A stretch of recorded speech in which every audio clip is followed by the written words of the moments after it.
Today is the 12th Sunday in Ordinary Time, Cycle A. Today's Gospel reminds us of our sacred duty to preach the Gospel and to bring Christ to others. According to Jesus, rule number 1 is fear not. We have to boldly preach the good news as the apostles did at Pentecost.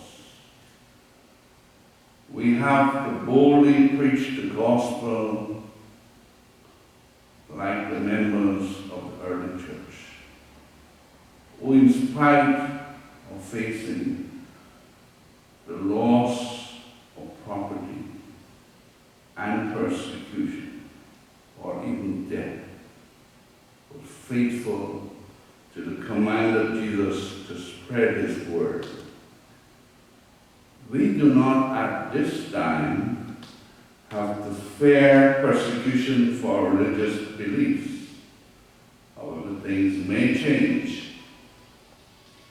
Why do most Catholics refuse to speak about their faith? What is their fear? Is it the fear of being labeled a religious zealot? Is the fear of alienating family, friends, and co-workers? The real fear should be that I may realize that I am a lukewarm Christian. I have no passion to transform the world in spite of all the suffering and injustice around me. Maybe I doubt the transforming power of the Word of God. We're asked to proclaim the Word of God. It is not us, but God who will bring about the change. Do you not know that Christianity conquered the mighty Roman Empire and defeated almost all of the false gods of Europe and the Americas without raising arms? Do you not believe that you are too small to make a difference? It is to do what God asks. He will do the rest.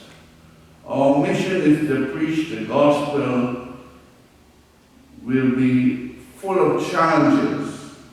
Like Jeremiah the prophet,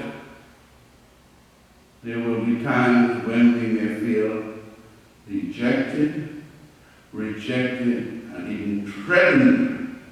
However, Jesus tells us that we are special in the eyes of God. He knows the number of the hairs on our head. God loves us. If God rescued Jeremiah from his enemies when all seemed lost, he can do the same for us.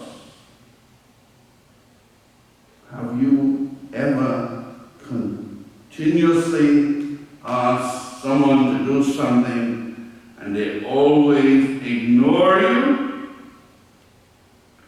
Is it not very annoying? Jesus is continuously asking us to spread the gospel, yet we keep ignoring him. Worse yet, we may refuse to defend our faith in public, thereby denying Jesus. Jesus warns us that if we deny him before others, he will deny us before his Father.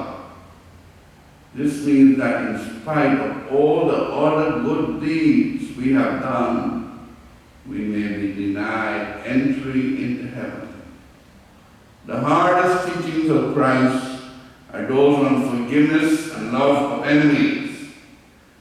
Many leaders claim to be Christians and are proud of their religious titles, but none of them at this time seem to have the courage to speak of forgiveness, much less love of our enemies.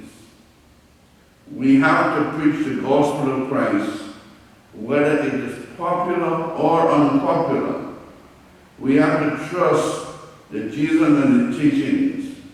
If we desire, we have to trust Jesus and his teachings if we desire peace and reconciliation.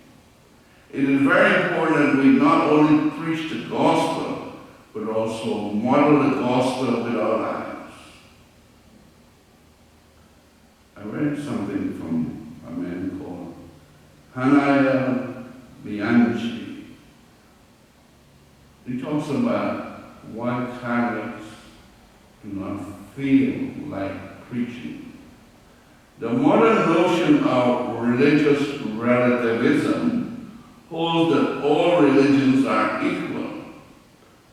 There is no need for Catholics to share their faith with those who are not Catholic.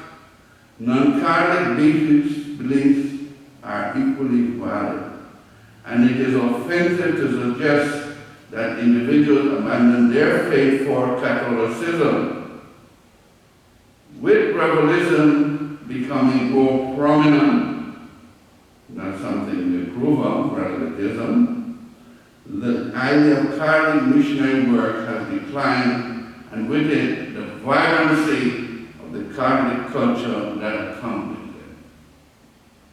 On the other hand, if we do not share our faith, non-Catholics are left to wonder about the validity of our beliefs. They might ask, why don't Catholics talk about their faith? Are Catholics not passionate about what the church teaches? The silence is not convincing for those considering to convert to our faith. If we do not talk about our faith, we also have to wonder what we hold most important in our hearts. Jesus said, a good man brings good things out of the good stored up in his heart, and an evil man brings things out of the evil stored up in his heart. For the mouth speaks